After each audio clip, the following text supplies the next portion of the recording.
Thanks for downloading a 3CR podcast. 3CR is an independent community radio station based in Melbourne, Australia. We need your financial support to keep going. Go to www.3cr.org.au for more information and to donate online. Now stay tuned for your 3CR podcast. But you also had people that were very fine people on both sides. And the aliens with mind meld and give them the technology. They're bad aliens. So are you surprised the Nazis were influenced by demons? No, if demons are real, I would definitely think they'd be on the side of the Nazis. Yeah. McDonald's is connected to the Clintons. They chop up the bodies and put them into the sausage and hamburgers. People are being cannibalized. Look it up. And I'm watching CNN talk about this as violent white nationalist protests. We have done everything in our power to keep this peaceful, you know? It's Pepe's become kind of a symbol. Good afternoon, folks. Welcome to Yeah Nah Pasaran, a show about fascism and its gravediggers. I'm Cam Smith. I'm Andy Fleming. And this week we are joined by Australian academic Dr. Gerard Gill. Thanks for joining us. Gerard, just to begin with, could you tell us a little bit about your area of research and how you came to find yourself in it? Back in the heady days of the global financial crash, I decided not to leave university after my master's degree, and I did a PhD looking at how social movements use the internet. And I looked at a group from South Africa called Abalali Basimjondolo, who are kind of campaigning for rights for people who live in informal settlements. And then years later, I ended up getting a job doing CVE, kind of looking at the other side of that, which is how some a little bit more bad actors could be using technologies to do the things that they want to do. And specifically, I was looking at how ISIS was using lots of flashy films, etc., to recruit and trying to make counter-narrative stuff for that. After doing this stuff to do with ISIS, I kind of just left the area for a little while because there were a lot of problems in the way that things were being approached. For one thing, the far right was not being addressed at all, and pretty much everyone I was working with knew that was a bit of a problem, but it just wasn't a government priority at the time. Cut to now. So this was about the time that Blair Cottrell was getting pretty much as close to popular acceptance as you would ever get with that famed Sky News interview. And we're all looking at this saying, well, yeah, there's some kids that are being coaxed into Syria and stuff, but we've got things going on that are going to kind of really blow out of proportion. We knew what was going on with Blair Cottrell. We knew what was going on with Tom Sewell, and we know where that's led now. And to me, I see a little bit of a parallel between what we saw with Reclaim Australia and what we might be seeing with the kind of conspiracist communities now, where you have a movement that kind of wants to kind of shape itself as populist, and then all kind of dies down a little bit, and you have these fascist actors looking to really get in there and recruit and kind of take those same impulses in a worrying direction. Gerard, without wanting to provide any, I guess, tips to those concerned, what do you think have been the strengths and the weaknesses of the far right's attempts to capitalise upon anti-vaccination and anti-lockdown sentiment? Quite frankly, I think they're worryingly good at it in a way.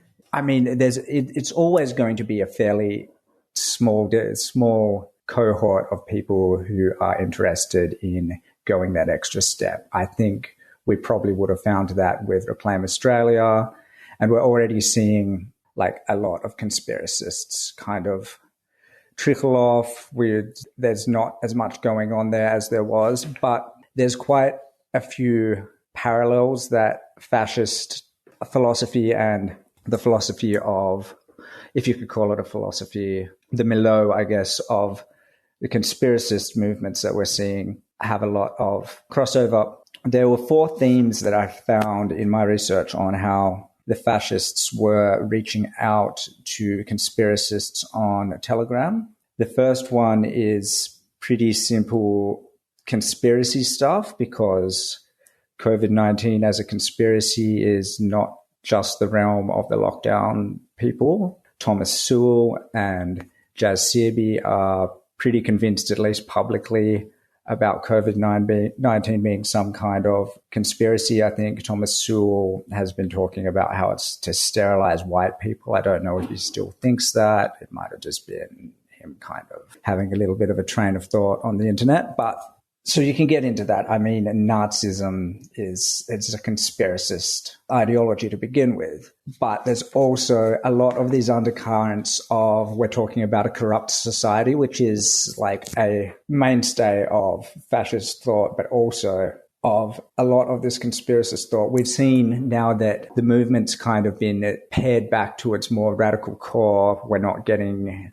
thousands of people rallying against the lockdowns. We've just got a handful of people making shelters out of glad wrap. That there are a lot of kind of ideas around, oh, well, society's degenerated, a lot of anti-trans, homophobic stuff coming out. So this idea that society is corrupt is really in there and is going to resonate. And of course, in terms of getting anyone watching Europa or anything like that, do your own research. Means that anything that is not a mainstream source of information is tantalizing, and you can it's not hard to get these guys to watch. I don't know. Triumph of the Will's a bit old, but Europa would be a good one. QAnon stuff. I feel like we're going to see a little bit of a resurgence of QAnon in the conspiracist community. It's just a feeling in my waters, I guess, because there's a lot less going on in terms of actual government actions against COVID-19. Maybe there should be more as it's picking up again. There is one that really worries me, and that is state persecution. When the lockdown protesters were getting cracked down on hard because they were spreading COVID everywhere, there was a lot of talk about how they were being persecuted by the state, and they also just fashioned themselves as freedom fighters. Funnily enough, who is a big freedom fighter these days, at least in his own mind? That would be Thomas Sewell and the National Socialist Network. I remember reading a lot about Benjamin Raymond, the leader of National Action, deciding that he was a CVE expert and talking a lot about all that was wrong with CVE. And we get a lot of the same type of stuff coming out of the National Socialist Network now about how the state is trampling on freedoms. The beast system doesn't want people, peaceful activists, to just be able to go about their business. It is kind of genius because it's true in a lot of cases, but we're also talking about Nazis. They don't actually believe in freedom of speech. They don't actually believe in freedom for anything but a select few people. And even then, it is a freedom that can be taken away if you don't act in a certain way and subscribe to a certain belief system. But they're freedom fighters now, just like conspiracist groups are freedom fighters. And they're really going strong with this kind of discourse, and they seem pretty committed to it. And I think there will be some people that it will resonate with. Around the time of the Australian election, I saw talk on Kate Callan's Telegram group. Kate Callan is a member of Project Phoenix, which may well now be defunct. They thought COVID-19 was a globalist communist scam. She has some pretty deep Nazi ties, and they're talking about, well, of course, there was never going to be election success for anti-lockdown candidates, for freedom candidates.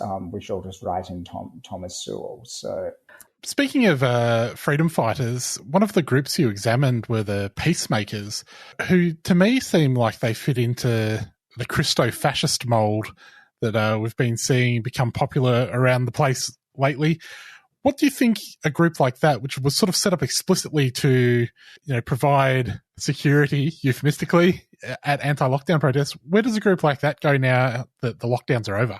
I don't know. For one thing, behind a paywall, if you want to see any of their chats, I was really tempted to pay the money, but then they wanted all my information as well. And I was like, well, this isn't going to work. I'm not committed enough to get in on that, but I really want to know what they're doing now. When I was looking at my piece on fascist cross-pollination of these groups, I used a whole bunch of keywords to see where discussions were had around, say, Jews, say, around nationalism, anything that might be kind of ways to weasel fascist talking points into conspiracist groups. And I saw a great one in, great in a certain sense, in Australian Peacemakers group, which is Hadrian killed more Jews than Hitler. This is how God judges a nation. So Christo-fascist, I think, would be a pretty good descriptor of them, yes. Speaking of QAnon, that you mentioned earlier, Q recently made a return to the airwaves with a couple of pronouncements. Have you seen much about how that went down? It seemed to me like maybe people weren't going for it. I have not been back in a week or so, but QAnon and Telegram and the small curated group of Twitter accounts from Australia that follow Q didn't seem that interested. I don't know if they were skeptical. They just didn't seem that interested. And I found that in recent times, QAnon's just been really quite an umbrella kind of signifier for general conspiracy thinking in Australia. I don't know if you would disagree on that, but that's what I see in a lot of places where there'll be a little bit of reposting American Q stuff. But back in the early days, there was a lot more trying to weave an Australian QAnon narrative. Now it seems a little bit more open slather. Mm. Yeah, I have gotten that impression as well. No more kangaroos in the underground bunkers. I don't know why the Bill Heffernan stuff didn't take off more. They tried to get the whole Bill Heffernan had the 21 names. They really tried to get that up, and it seems like it's really made for it. And it comes up every now and then, but people just, they don't want to. They just want to post memes mostly about Trump. It's a bit disappointing, guys. Did you see the hip-hop video that came out this week? You might have missed this one. Yeah, no, I have missed that one. Oh, they've some hip-hop troupe has released a video. I think it's drop your plates, release the 28.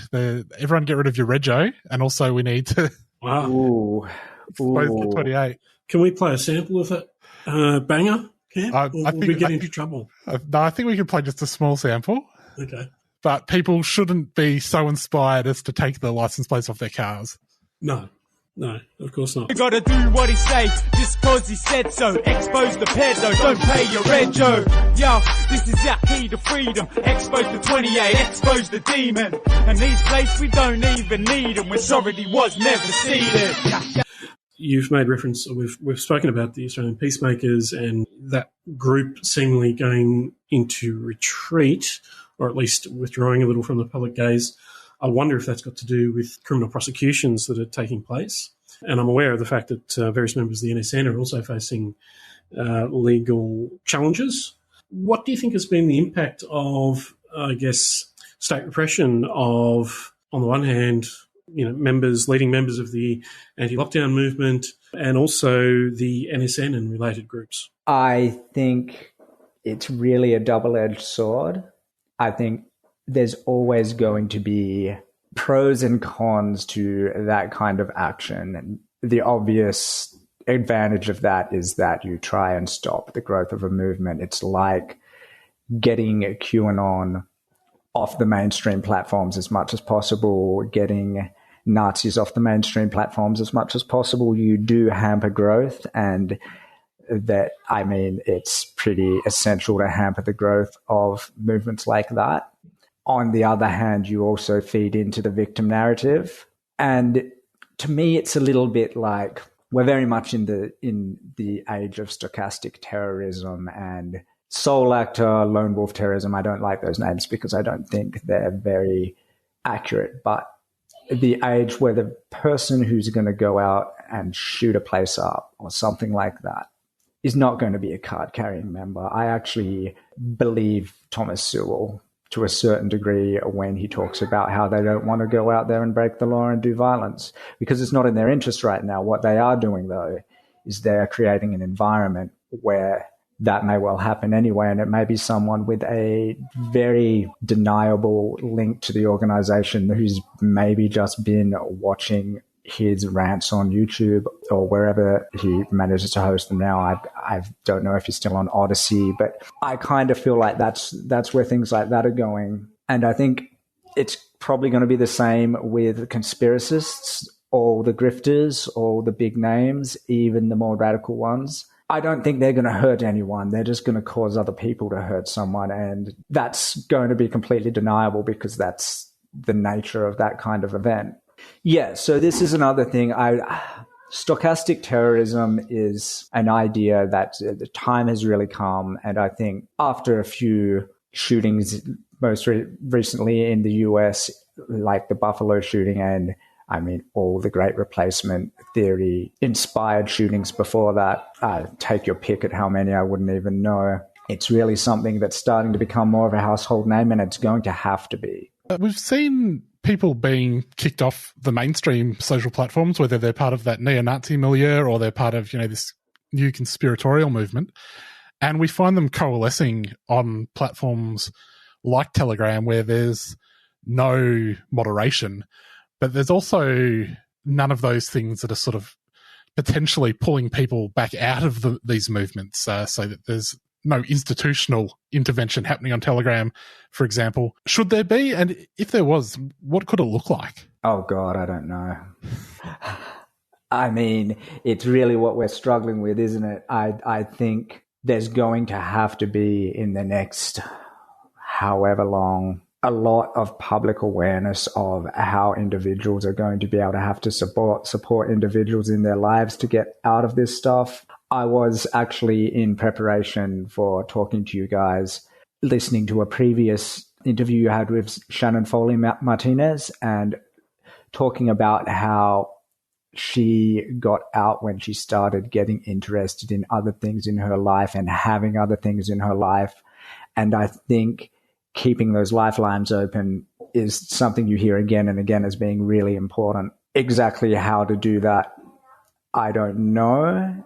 Exactly how to support people to do that when people they know are going down rabbit holes and becoming more and more difficult to have anything to do with.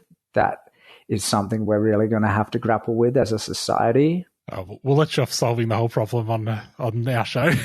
Yeah, come back at me. Give me 45 minutes. I'll have dinner and then I'll have something for you.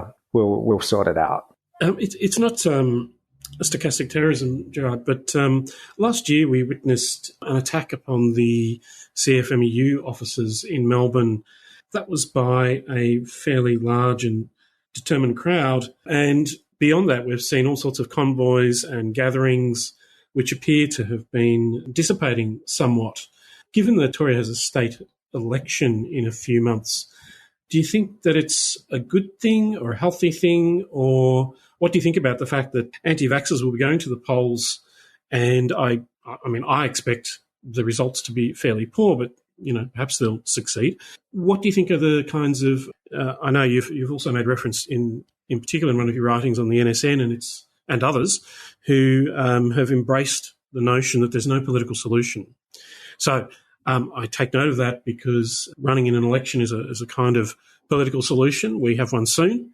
What do you expect to see happen, and what do you think the fallout might be? I think, like you, that they're going to do badly because while the anti-lockdown movement likes to think of itself as a movement for the people, it is not that popular. And we saw that in the federal election. It is a nail-biting time after that because after the federal election, we saw a great deal of despair and catastrophization from people in the anti-lockdown, conspiracist movements, and violent rhetoric really ramping up. Violent rhetoric, they're no strangers to it anyway, but a lot of stuff, a lot of fuck it, we're going to do whatever we can, got to go out there, bash some heads, etc. It didn't eventuate to anything as far as I'm aware yet in terms of actual violence, but that kind of desensitization is really where actual violence comes from, where it becomes so commonplace to talk like that, like these are actual things that are on the table. In terms of there is no political solution, absolutely. I was seeing conspiracists, especially those with QAnon leanings, saying exactly there is no political solution. That accelerationist slogan was like really out there. The saying strong men create good times create weak men create hard times create strong men. I had always thought that was actually a fascist saying because it's so often used by fascists. Turns out nobody really knows where it started, or at least I don't, and I think nobody does. But it is commonly associated and used by fascists and neo-Nazis because of their preoccupation with strength and esoteric Nazism's view of history as cyclical. So that was just a little bit of an insight into where are these guys getting these exact phrases from, like the exposures there. And I wonder if it isn't a very great recruiting time for fascists to kind of get people to just take that step when they've got this disillusionment with the idea that their cause is popular or is going to have political success. Joining with the far right and otherwise ordinary upright citizens, there's been a good deal of participation in the anti-lockdown movement by people situated within the wellness industry and practicing alternative forms of health practices. Have you had an opportunity to look at wellness, the wellness industry and its participation at all? And one of the reasons I ask is because I was also in preparation for this interview looking at Pete Evans, rediscovering his genius. And I found that on Telegram, which is, again, unregulated and free-for-all, it seems to be the case that over time he's increasingly begun to accept some of the core doctrines associated with fascist thought, not only in terms of, this or that symbol, but some of the core concepts.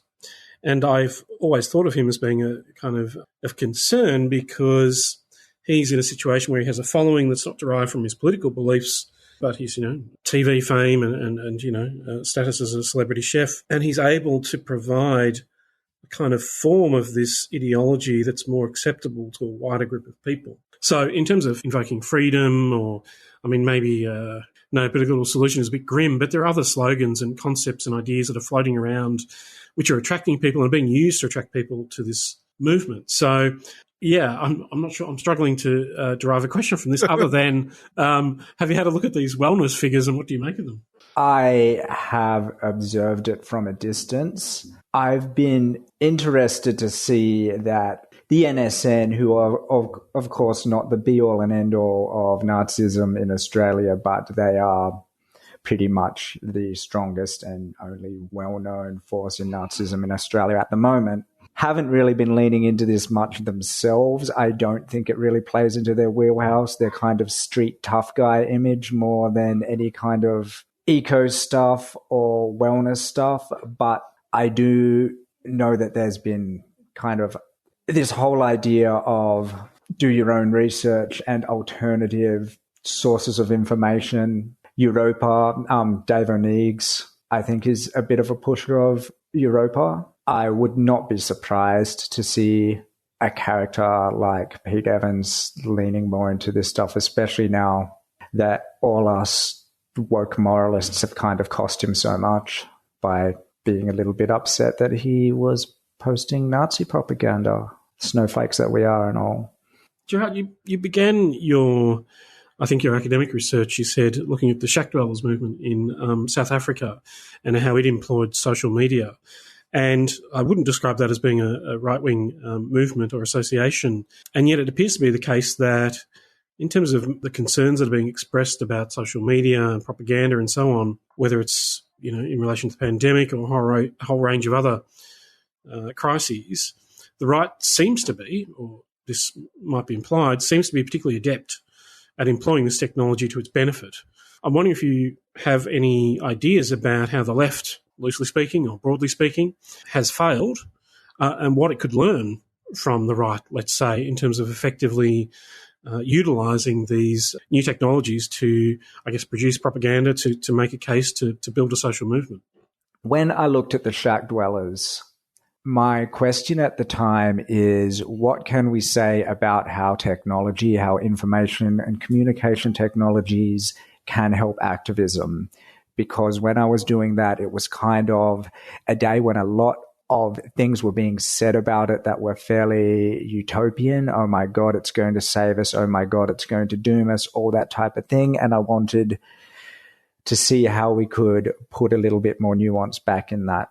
And I came to the work of a communication theorist called Joe Taki, who was looking at this idea called communicative ecologies, which is you look at the technology itself, as in the technological artifact, the internet, the smartphone in the case of the shack dwellers, because smartphones was where a lot of it was happening. But you also have to look at the interplay of that with social relations and with ideology. So I think understanding more what technology can do for you in terms of what you are trying to achieve and how you can leverage what you've got going on anyway is really something that needs to be looked into more. And I think the NSN are actually all right at this because they do a lot of stuff offline and they use it for propaganda in a way that a lot of things that Nazi groups could do could be done without the internet. I mean, here anyway, there are a lot more tech savvy Nazi groups than the NSN. They basically use it to reel people in and then, as far as I can tell, go IRL for all the stuff we don't know about, all the troubling stuff. Well, that's all we've got time for. Gerard, thanks so much for joining us. If people want to follow you on Twitter, you are at G_A_Gill. Thanks for joining us. Thanks for having me. Cheers, guys. Well, that's our show, Andy. We'll be back next week. Catch you later. See you then.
Online and in cinema.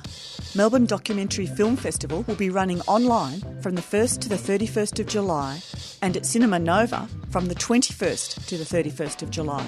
Canvassing the world's best docos from South by Southwest, Tribeca and Hot Docs, as well as the best Australian content.